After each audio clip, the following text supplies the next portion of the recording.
couple of snap, crackle, pops around your back.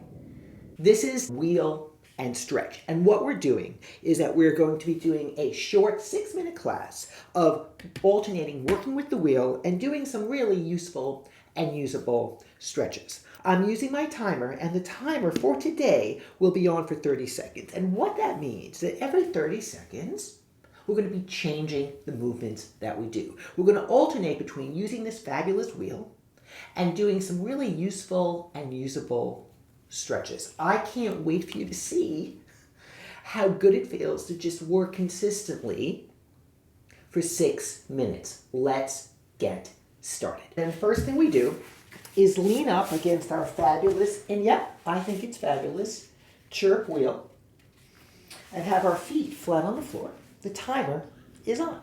And my hands are behind my head, and I'm going to simply go back and forth. No rush for 30 seconds. Now we're going to be coming back to this simple movement, so don't dive into it or go too quickly. But know that we have the luxury, and it is a luxury, of being able to repeat these movements. You might get a couple of snap, crackle, pops around your back.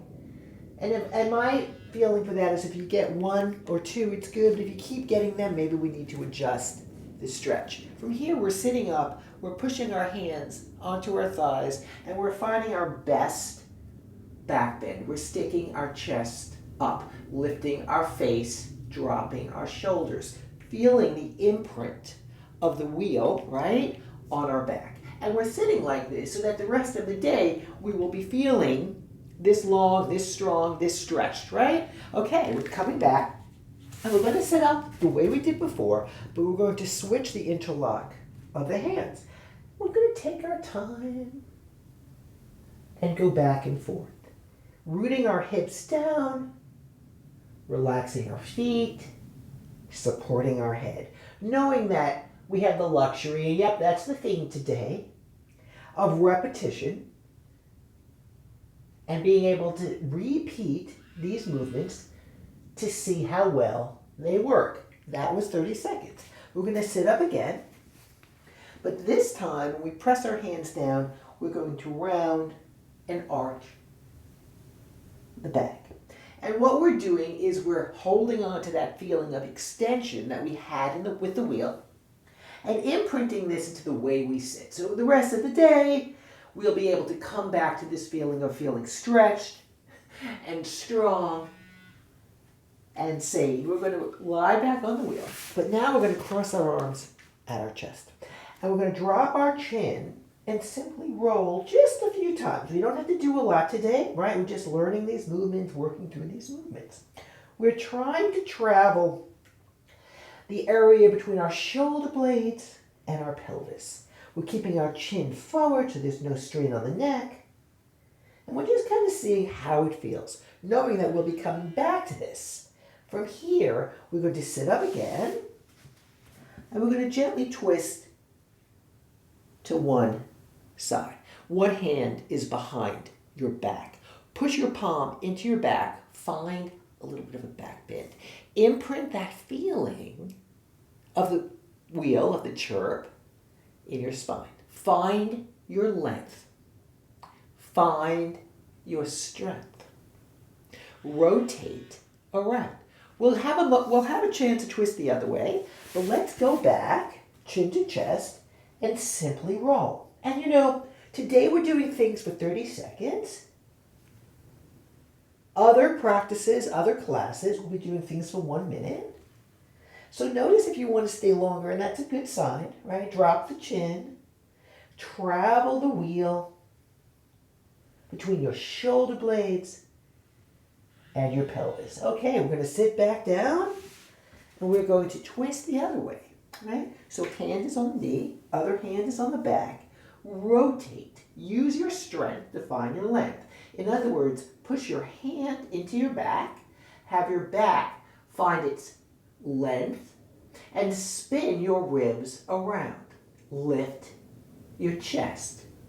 Take a deep breath, inhale, and exhale. Whew. Excellent. Now we're going to come back to here, and we're going to go back to that first position that we were in, right? So that means the hands are behind the head. And now when we go back, notice, right? You're able to go back a little bit more. And if it feels like it's too much, it is. Your body gives you plenty of signals. But come back to this series, repeat this class, join me for the other classes on the wheel, and you'll notice your body adapting, adjusting. From here, we're coming back up to the side, and we're going to take one hand to the side, press the hand down, and reach the arm up. Look down at your hand, anchor the opposite hip down. Push into the floor as you reach up with the other arm. Find space. Hold on to that feeling of length and strength that we had when we were rolling on the wheel. Excellent. We're going to come back here. We're going to take the hands behind the head and we're going to go back and forth again. Now, if you can, take the non-dominant grip, the grip you don't usually take behind your head, and see if maybe, now that we've been here a few times, you can open up your elbows a little bit more. Plant your hips down into the floor, relax your feet, soften your eyes, and notice what happens when we stay with something long enough for it to work. You're going to sit up, and just like we did on the other side, you're going to take the opposite hand down and reach up. You're going to look down at the floor, push into the floor. Use this strength, the strength in your hand or your arm, to find the length in your side waist. Anchor your opposite hip down. Reclaim that space that we found when we were rolling. Come back to the center.